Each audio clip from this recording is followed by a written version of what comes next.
Bonjour chers étudiants, je vous présente le corrigé de l'examen 2023-2024 contrôle de gestion et 5 sessions normales.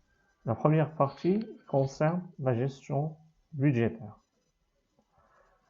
Première question, les ventes prévues relatives au premier trimestre 2024 s'élèvent à 360 000 dirhams, réparties comme suit, 40% en janvier, 35% en février et le reste en mars.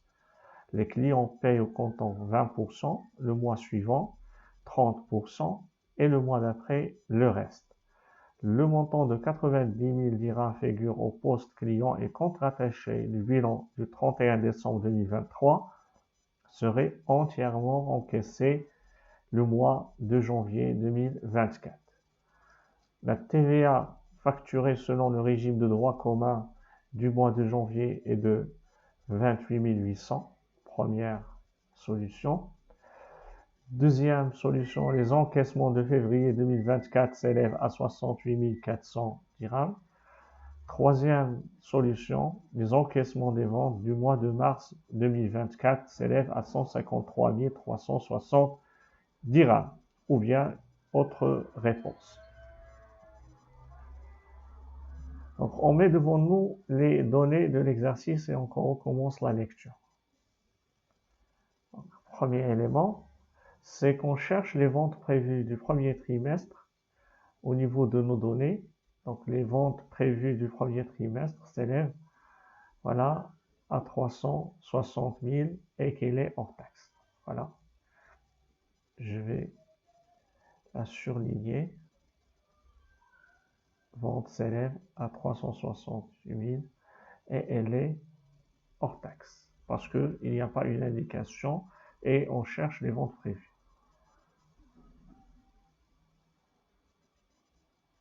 Deuxième information, c'est les 40% de janvier, ils sont hors taxe. Donc, pour le mois de janvier, c'est réparti en 40%. Voilà, 40% de janvier. Et le montant est toujours hors taxe. Le pourcentage, il s'applique à 40%. On aura le montant de 144 000 hors taxe. Il n'y a pas d'indication sur les ventes prévues, donc il est hors taxe. 35% en février, voilà. 35% en février.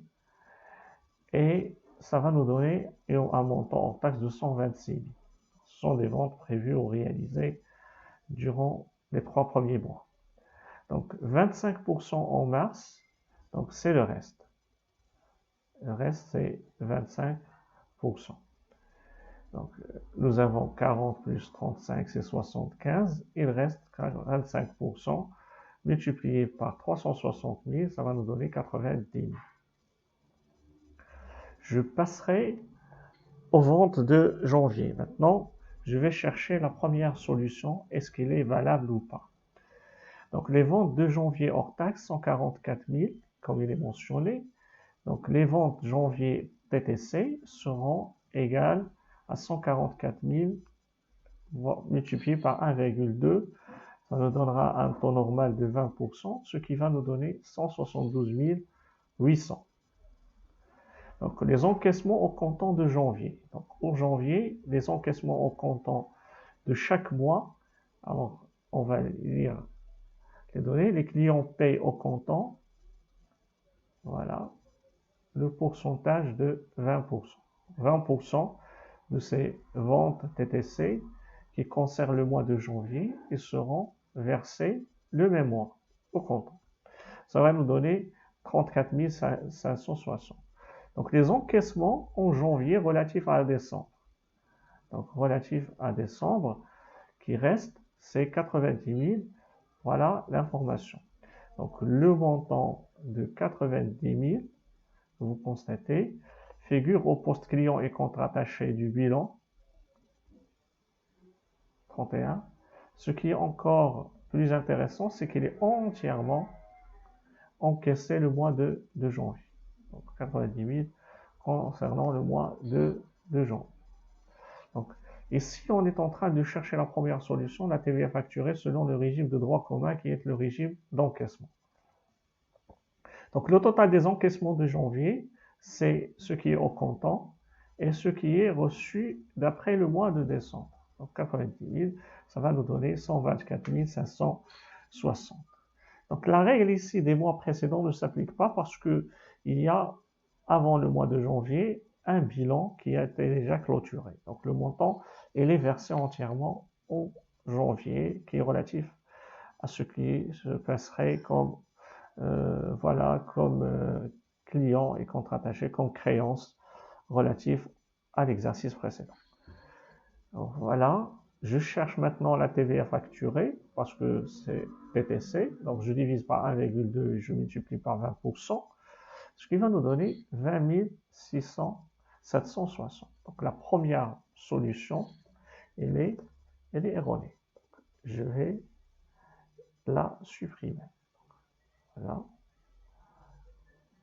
je supprime la première solution. Donc après avoir supprimé la première solution, on passe à la seconde solution, les encaissements de février. Voilà, les encaissements de février 2024 s'élèvent à 68 400. Donc je dois chercher les encaissements de février.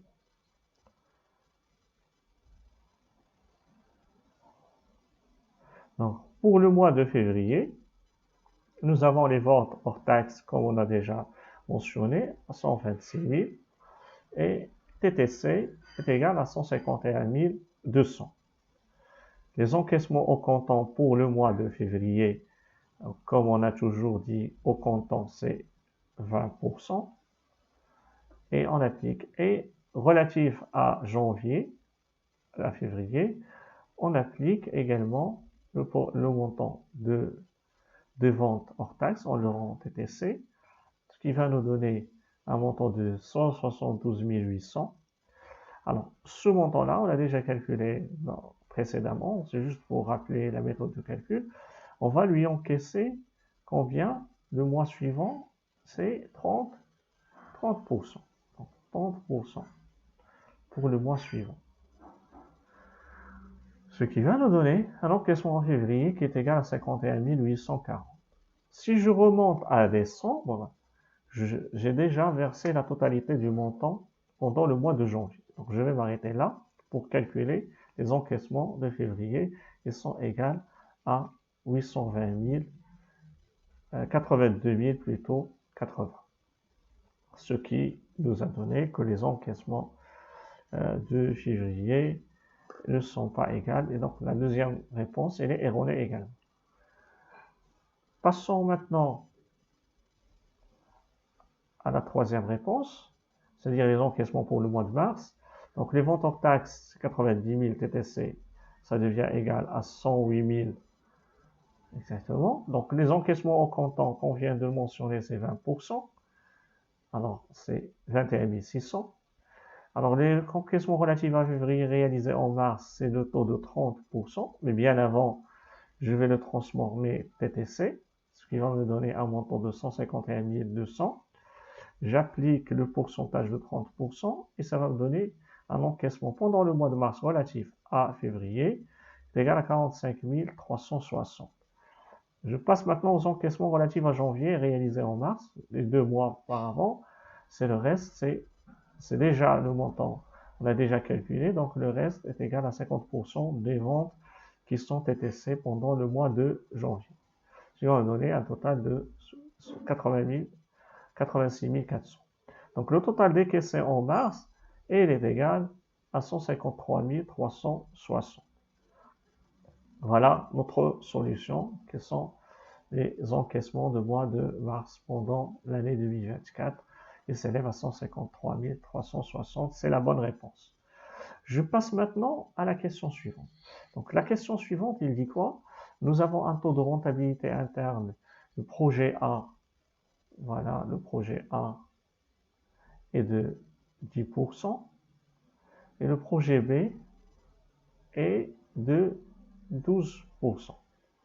Donc laquelle des affirmations suivantes est-elle juste? Est-ce le projet A est plus rentable que le projet B? Est-ce le projet A est moins rentable que le projet B?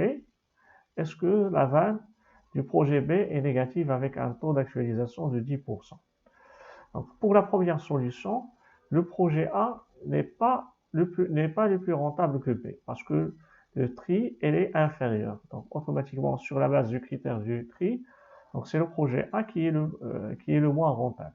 Donc le projet B est moins rentable, ça revient à la même affirmation première. Donc les deux ils signifient la même chose et par conséquent les deux ils sont rejetés. La troisième, la valeur du projet est négative avec un taux d'actualisation de 10%. C'est possible, mais ce n'est pas une affirmation complète. C'est-à-dire pas forcément en ayant un taux de 12% que ça doit être une vanne négative. Donc déjà, avec un tri qui est égal à 12%, alors le taux d'actualisation de 10% ne va pas nous donner un taux, une vanne qui est négative. Donc ça va nous donner une vanne positive. Donc il nous reste autre réponse. Donc notre réponse, ça peut être que le projet A est le moins rentable que le projet B, et également si nous avons un taux d'actualisation de 12%, et non de 10%, la vanne avec un taux de 10% serait négatif.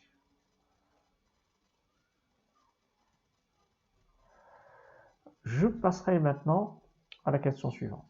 Donc, sachant que l'équation de la loi d'ajustement linéaire sur la base des données mensuelles de 6 ans à partir de n plus 1, y est égal à la loi d'ajustement est la suivante. Donc, y est égal à 2000 x plus 80 000 y, sachant que y c'est la valeur, voilà, des ventes, du rang, et x le rang du mois. Donc, le rang du mois. Calculer le volume des ventes prévues donc, pendant le mois de septembre de l'année N plus 7, sachant que le prix de vente unitaire est de 50% et le coefficient saisonnier est de 0,10. Donc je mettrai devant moi les données et je commence la correction. Donc je poserai l'équation de la loi d'ajustement linéaire, c'est celle-là, avec les données qui lui conviennent. Donc y c'est la valeur et voilà, et x le rang du mois. Après ça, le volume des ventes, c'est l'information que je cherche. Donc, pour faire attention que ce Y, c'est la valeur, alors que moi, je cherche le volume pour le mois de septembre. Donc, j'applique l'équation. Donc, c'est le rang de mois entre l'année N plus 1 et l'année N plus 7. C'est 6 mois et 6 ans et 9 mois. Donc, parce qu'à l'intérieur de N plus 7, elle n'est pas complète, c'est 9 mois. Et il y a 6 années qui sont complètes, donc je multiplie par 12. Ça va nous donner un x qui est égal à 81. Je le remplace dans l'équation, donc ça va me donner 42 000, c'est la valeur des ventes prévues sans tenir en considération l'effet de la saison. Donc 10%, c'est le coefficient saisonnier, je l'applique, ça va me donner 24 200 et c'est toujours en valeur. Et moi, je cherche le volume. Donc pour le volume, nous allons divisé par le prix de vente unitaire qui est égal à 50, ce qui va me donner 484 unités et la bonne réponse. Je passerai à la question suivante. L'entreprise ABC a prévu les achats TTC suivants en milliers de dirhams, 70 000 en janvier, 80 000 en février, 50 000 en mars, 40 000 en avril, 10 000 en mai et 95 000 en juin. Sachant que les fournisseurs sont payés 20% au comptant, 50% le mois suivant et le reste après 2 mois, quel est le montant d'achat décaissé pendant le mois de mars 2024? Donc je cherche les décaissements sur les achats. Donc je poserai comme toujours les informations, donc les achats prévus pour les 3 premiers mois. Donc je cherche pour mars. Donc ce qui m'importe, c'est ceux qui sont avant mars. Donc c'est janvier, voilà, c'est février et c'est mars lui-même. Donc ce qui va se passer après, il sera payé, décaissé après le mois de mars. Donc ce qui sera décaissé pendant le mois de mars, c'est le relatif aux achats qui sont dans les 3 mois, comme vous constatez ici, donc janvier, février, mars. Donc les autres mois ne sont pas intéressants pour le décaissement des achats de mars. Donc je commence par mars, le montant au comptant c'est 20%, donc il est mentionné ici, voilà. Je vais la mentionner. Après, j'applique sur le montant de 50 000 qui est égal au montant relatif au mois de mars. Voilà. Relatif maintenant en février, c'est 80 000. Alors là, c'est 80 000 qui est ici, donc du mois de février. Après un mois, c'est 50%, le mois suivant. Alors, l'autre partie, je fais attention parce que ici c'est TTC, donc je n'ai pas à rendre hors taxe. Donc, ce qui est relatif à février, il y a 2 mois. Donc, reste le mois, après 2 mois, c'est le reste, c'est le mois de janvier, c'est-à-dire 30%. Et il va me donner un décaissement pendant le mois de mars qui est égal à 71 000 en appliquant les taux convenables. Voilà la bonne réponse pour cette question. Donc, passons aux questions suivantes. Pour le mois de janvier 2024, on vous communique un montant des ventes encaissées de 48 000. Alors, en 48 000, ou bien en 480 000, voilà, 480 000, des ventes réalisées hors taxe de 280 000, des achats réalisés de 340 000 TTC, des achats décaissés de 210 000 et des autres charges externes décaissées qui sont égales à 95 000 hors taxe et des intérêts sur la dette, c'est 88 000 TTC. Alors, pour le mois de février, la TVA due est de 25 500. Ce que je cherche, c'est la TVA à payer au mois de février. Est-ce que c'est 0, 25 500, 18 000 ou autre réponse? Donc, pour visualiser les données devant nous, donc tout d'abord pour cet exercice ou bien pour cette question, nous avons le régime de débit pour calculer la TVA à payer en février. Donc, on est bien dans le régime de débit. C'est-à-dire, dans ce cas-là, on va travailler avec les ventes qui sont prévues ou bien qui sont réalisées. Donc, ventes réalisées hors taxe, donc ils sont déjà donnés hors taxe. Voilà. Dans ce cas-là, on va dire que d'après le régime de débit, la TVA facturée, c'est 280 000 fois 20% qui va nous donner 56 000. Donc ça, c'est la TVA facturée. Pour les autres éléments, ce sont les décaissements, quel que soit le régime. Donc la TVA récupérable, c'est les achats de 200 000, donc les achats décaissés, et voilà, qui sont visualisés. Leur montant est 210 000 et il est TTC. C'est pour cette raison que je divise par 1,2 avant de multiplier par le taux de TVA qui est 20%, qui va nous donner un montant de 35 000. Donc, passons maintenant aux autres charges externes. Alors, les autres charges externes, le montant c'est 95 000, mais il faut signaler également qu'il y a un montant qui est hors taxe. Donc, un montant hors taxe, on multiplie avec le taux de TVA directement, ça va nous donner 19 000.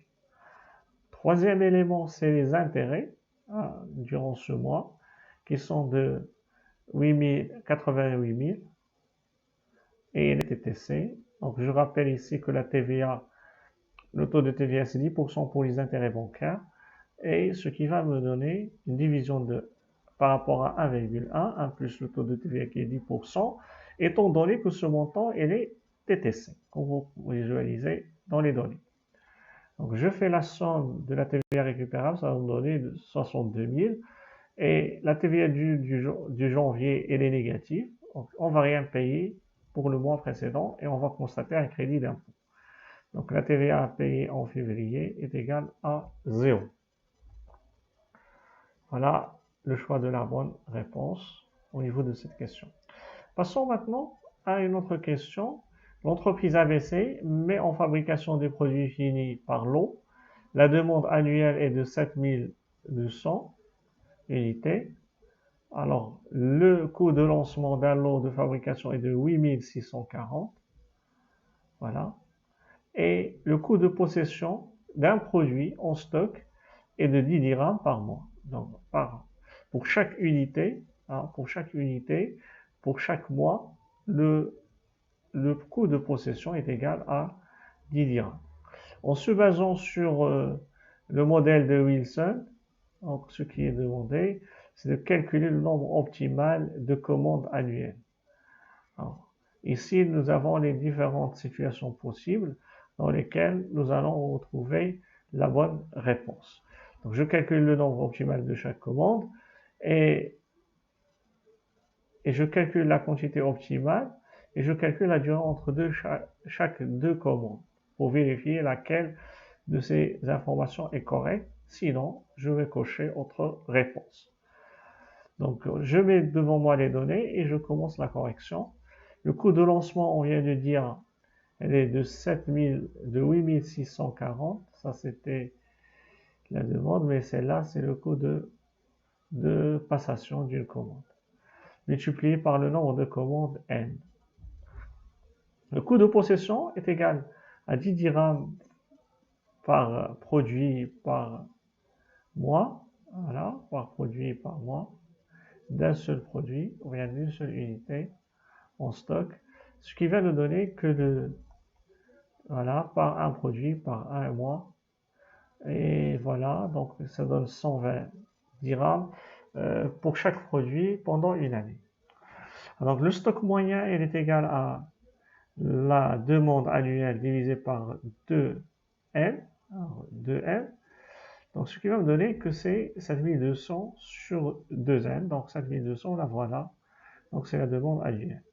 Donc le coût de possession du stock moyen, il est égal à 7200 sur 2N, multiplié par 120, que nous avons déjà trouvé en termes de coût de possession pour chaque unité.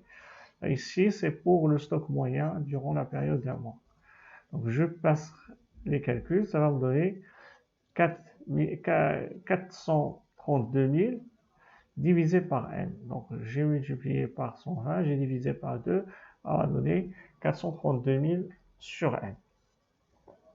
Donc le coût total, c'est quoi? C'est le coût de passation plus le coût de possession que nous avons déjà déterminé pour les deux. J'efface. Donc on cherche tout d'abord à minimiser ce coût total que nous avons déjà trouvé. Alors là, pour le minimum, il y a deux conditions, premier ordre et deuxième ordre.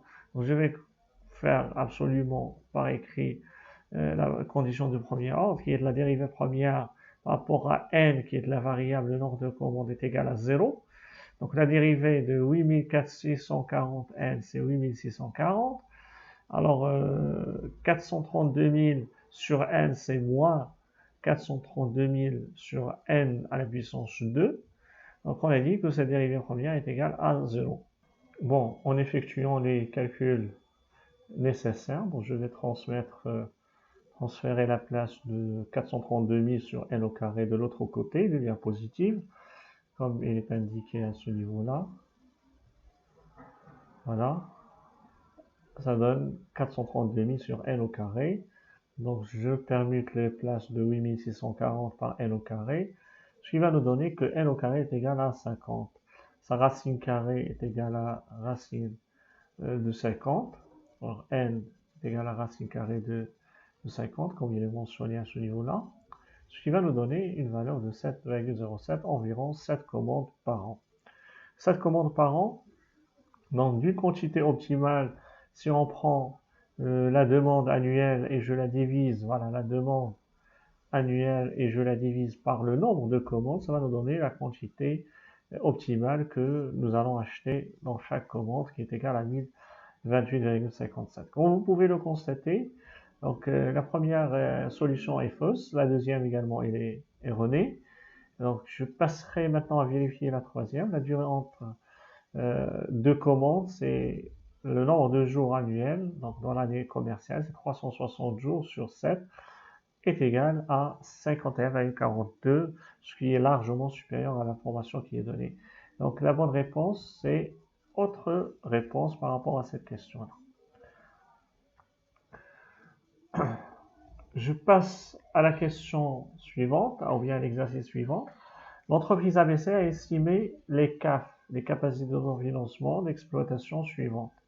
En milliers de dirhams, 198 700, alors chaque année pendant 5 ans. Donc ça se répète chaque année. À partir d'un coût d'investissement de 1 104 000 TTC. Alors là, TTC, c'est très important de faire la distinction parce qu'on doit chercher le montant hors taxe. Et une augmentation du BFRE. Alors là, le BFRE qui va être augmenté puis récupéré, c'est de 80 000 au début de N. Sachant que le taux d'actualisation est de 10%. Et enfin, la valeur résiduelle de l'investissement est 80 000 dirhams. En milieu du dirham, comme il est mentionné dans l'exercice. Donc, les réponses possibles, c'est pour chaque dirham investi, le retour sur investissement est d'une perte de 14,74%. Donc là, il faut calculer l'indice de profitabilité, donc pour la première et pour la deuxième solution. La troisième, c'est-à-dire la vanne est égale à 147 423,26. On calcule la vanne et on vérifie bien évidemment l'ensemble des réponses. Donc je pose devant moi les données pour faire sortir les informations nécessaires. Donc, dans les données, la cave d'exploitation, comme je viens de le mentionner, est égale à 198 700 et ce durant 5 années. Donc le coût d'investissement, c'est 1 104 000 TTC. Donc c'est, comme je viens de dire, le montant et les TTC, c'est très important de faire la distinction. Donc je le rends hors taxe en divisant par 1,2, étant donné que le taux de TVA normal, c'est 20%. Donc, ce qui va nous donner un coût d'investissement qui est égal à 920 000. L'augmentation du BFRE est égale à 80 000, ce qui va nous donner un capital investi de 1 million. Donc, je fais la somme. Et la 20, tout simplement, la somme des cash flows actualisés. Donc, pour vérifier les hypothèses, je dois calculer la 20 bien avant. La somme des cash flows actualisés, moins les capacités. Le capital plutôt investi avec un taux d'actualisation de 10%. Je fais mes calculs. Alors là, ça va me donner une vanne qui est proche de celle-là. C'est pas la même chose, c'est erroné. La vanne ici, elle est négative, alors que dans les solutions, elle est positive. Donc c'est faux pour la vanne. Donc je calcule maintenant l'indice de profitabilité. Pour vérifier les deux hypothèses, évidemment, elle est égale à 0,8526. Donc, cela veut dire quoi? Cela veut dire tout simplement que pour chaque dirham investi, le retour sur investissement est là une perte parce que c'est inférieur à 1. Mais la perte, ce n'est pas 0,85. La perte, c'est 14,74%. Voilà. C'est sans moi celui-là. Donc, je fais cocher la première réponse. Je passerai maintenant à la deuxième partie qui concerne le coût préétabli et l'analyse des écarts. Nous avons un exercice habituel dans lequel nous avons des données normales et des données réelles pour une section analytique ou bien un centre d'analyse de production, un atelier de production pour la réalisation du produit P avec deux situations, la situation normale ou bien également la situation réelle pour le mois de janvier. Donc, j'ai devant moi l'ensemble des données qui concernent les matières premières, la main-d'œuvre directe et les charges indirectes, comme tout atelier que nous avons traité durant le cours. Donc, la matière M également dans les données réelles, la MOD avec le nombre d'heures et les charges indirectes de l'atelier. Alors là, je commence mes réponses. Alors, dans la première question, l'écart sur quantité des matières, est-ce qu'elle est favorable de 40 000, de 20 000, ou bien favorable de 20 000, ou bien une autre réponse? Donc, je fais mes calculs. Alors là, l'écart sur quantité des matières, la formule que nous avons déjà utilisée plusieurs fois, c'est la quantité réelle de la matière moins la quantité préétablie de la matière multiplié par le volume unitaire préétabli de la matière. Donc voilà la formule de calcul. Alors, la quantité réelle de la matière est de 40 000. Je vais vous donner voilà, 40 000 kg. Puis tout simplement, donc c'est les données réelles. Je les mentionne. La quantité préétablie, alors là où il faut faire attention. Donc la quantité préétablie, c'est la quantité voilà, normale ou bien standard qui est égale à 50 000. Mais il faut vérifier que 50 000, elle est pour la production de 2 000. Alors là, ce que j'ai besoin, c'est la quantité qui est normale, mais qui est adaptée à la production réelle de 22 400. Donc, ce qui va donner que c'est la quantité standard ou normale, c'est la même chose, des matières divisé par la quantité standard ou normale des produits multiplié par la quantité réelle du produit. Je pose mes chiffres et je trouve qu'il est égal à 60 000. 60 000 unités ou bien 60 000 kg. Donc, étant donné que j'ai maintenant l'ensemble des données, le coût unitaire préétabli, c'est, donc je cherche dans les données des informations, donc je trouve qu'il y a un coût total qui est égal à 100 000 pour une quantité de 50 000. Donc, ce qui va me donner un coût unitaire, voilà, 100 000 pour une quantité de 50 000, donc un montant total. Donc, je le divise pour nous donner le coût unitaire préétabli, qui est égal à 2. Maintenant, j'ai l'ensemble des chiffres, je les remplace et je trouve un écart de moins 40 000, c'est-à-dire un écart favorable sur les quantités des matières. Donc, voilà, je coche cette réponse-là, la première. Ce qui est demandé dans la deuxième question de cette partie, l'écart sur nombre d'heures. Est-ce qu'il est défavorable de 9600, défavorable de 11200, défavorable avec 11200 ou bien une autre réponse? Donc je passerai à faire mes calculs et je pose devant moi les données nécessaires. Donc l'écart sur le nombre d'heures MOD, ça signifie que c'est un écart sur quantité pour la MOD. Donc le nombre d'heures et il y a le taux horaire. Donc le taux horaire, c'est le coût unitaire et le nombre d'heures, c'est la quantité des heures MOD, main-d'œuvre directe.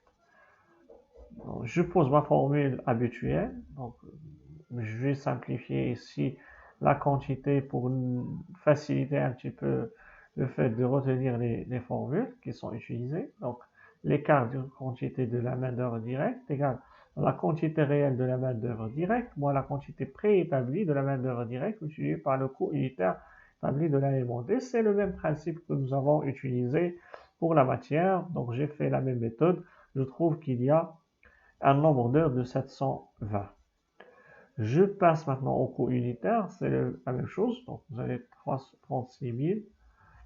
Alors, sur 600, donc ça va nous donner le coût unitaire parce que c'est le montant total. Ça donne 60. Donc, l'écart sur quantité de la MOD est égal à moins 9600. Ce qui va nous donner, c'est un écart qui est favorable étant donné qu'elle est négative. Donc, voilà la bonne réponse. Troisième et dernière question dans cette partie de l'analyse des écarts. L'analyse des coûts et des écarts. Maintenant, on va travailler sur l'écart global des charges indirectes. Est-ce qu'il est favorable de 11 000, défavorable de 5 000, défavorable de 11 000, ou bien une autre réponse? Donc, je pose devant moi, ou devant nous, les données de l'exercice, et on commence là la solution de calculer l'écart global des charges indirectes qui est égal au coût total réel des charges indirectes moins le coût total préétabli des charges indirectes. Donc, on va calculer chaque élément en détail pour récapituler l'ensemble des notions qui sont utilisées. Donc, le coût total réel des charges indirectes, c'est la quantité réelle. Donc, la quantité réelle, c'est le nombre des unités d'heure. Bon, ça, on en a déjà parlé. Et le coût de l'unité d'heure par rapport aux données réelles. Donc, je vais avoir sur les charges indirectes de l'atelier, il s'élève à 85 000 et l'unité d'œuvre est égale à la quantité des matières utilisées. Regardez avec moi, donc je l'ai bien distingué pour lire attentivement cette information. Donc, le coût total réel, ça je l'ai. Je vais détailler la quantité et le coût unitaire pour faciliter la compréhension du coût préétabli. Donc, la quantité réelle, c'est l'unité d'œuvre, c'est la matière. Donc, il y a la quantité, c'est la matière. Donc, puisque c'est la matière utilisée, c'est 40 000. L'unité d'œuvre, sa quantité et le nombre des unités d'œuvre, c'est 40 000 kg. Deuxième chose, le coût unitaire. Bon, le coût unitaire, c'est 85 000 sur la quantité qui est égale à 40 000. Donc, je fais la division, ça va me donner un coût unitaire de 2,125. Donc, je le multiplie par le nombre des unités d'heure, ça va donner évidemment 85 000. Donc, ça, c'est pour le coût total réel. Je passe maintenant au coût préétabli. Donc, le coût préétabli, c'est la quantité préétablie fois le coût unitaire préétabli, bien sûr, des charges indirectes. Ça, c'est le nombre des unités d'œuvre préétablies. Donc tout simplement, si je veux refaire le même travail que j'ai fait pour les matières, donc je le fais comme ici. Donc j'ai la quantité standard au normal divisée par la quantité standard au normal des coûts des produits et également multiplié par la quantité réelle du produit, donc pour adapter les unités d'heure. Donc 50 000 sur 2000, alors là dans les standards, voilà 50 000, c'est la quantité de matière pour les charges indirectes. C'est la même évaluation qu'on a dit que c'est la nature de l'unité d'heure, c'est la matière utilisée. Donc je vais l'adapter tout simplement. Donc, je divise par 1 2000 et je multiplie par 2400, ça va me donner 60 000. Donc, je passerai maintenant au coût unitaire préétabli, donc elle est égale à 80 000.